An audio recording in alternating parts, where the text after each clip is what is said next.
The Brazilian team played a weak and distressing match this Tuesday in Santa Clara in the third and final round of Group D of the Copa America.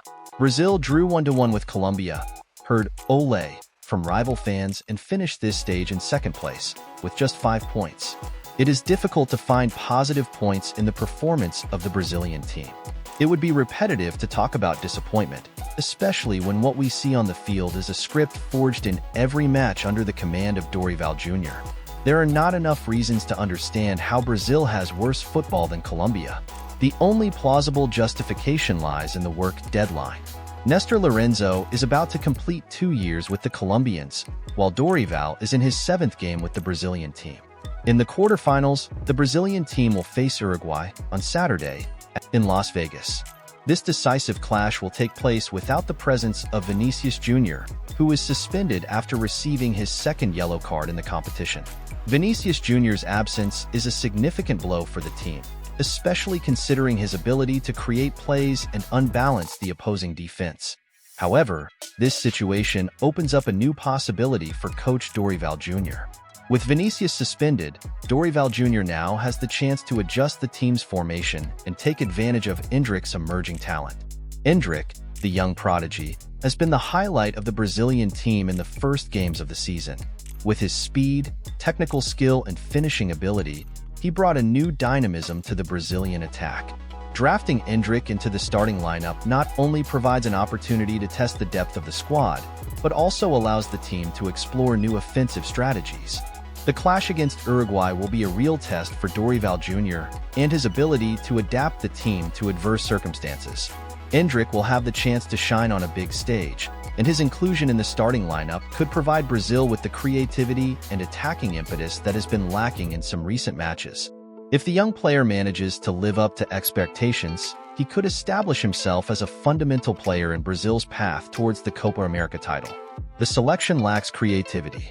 This shows a flaw in the formation of the Copa America squad, with the absence of a more capable midfielder than Paqueta. Colombia found this athlete on the bench of a Brazilian team, James Rodriguez, from Sao Paulo.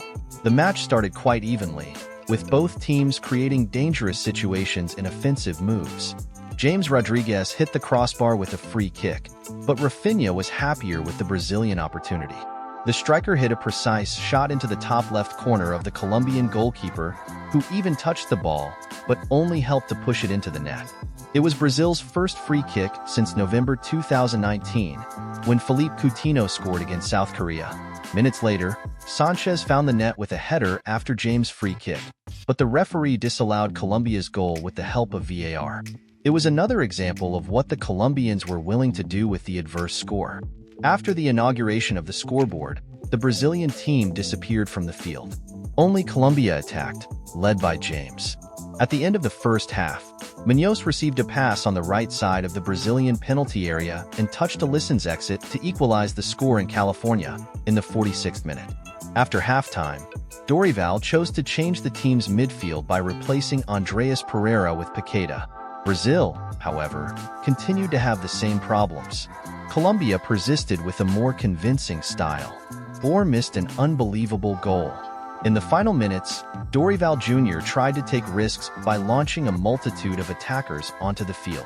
The intention was clear: to intensify the pressure on the opposing defense and seek the winning goal at any cost. However, limited time played against this bold strategy.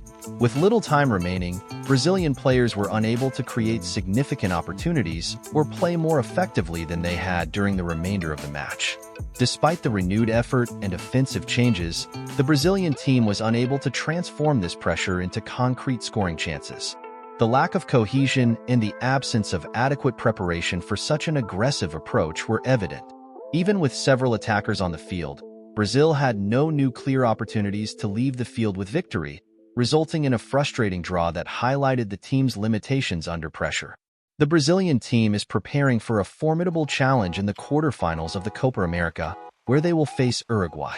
This confrontation, scheduled for Saturday in Las Vegas, brings a series of difficulties that go beyond the individual talent of Uruguayan players. Celeste Olímpica is known for her fierce style of play, marked by intensity, tactical discipline, and a robust defense, characteristics that have historically complicated the lives of opponents, including Brazil. On the other hand, a clash against Panama would have been, in theory, more favorable for Brazil. Although Panama has shown significant progress in football in recent years, its team still does not possess the same depth of talent and experience as Uruguay. Facing Panama in the quarterfinals would likely present a more approachable approach for Brazil, allowing the team to work on their deficiencies with less pressure. Panama, despite being a well-organized team, does not have the same defensive strength or the same offensive threat as Uruguay. Facing them would mean dealing with a less impenetrable defense and a less formidable attack, which, in theory, would make it easier to create scoring opportunities and maintain possession of the ball for Brazil. This would allow the Brazilian team to impose its playing style more effectively, exploit the opponent's weaknesses, and, potentially, secure a place in the semifinals with less effort. However, in football, nothing is guaranteed, and each match brings its own surprises and challenges.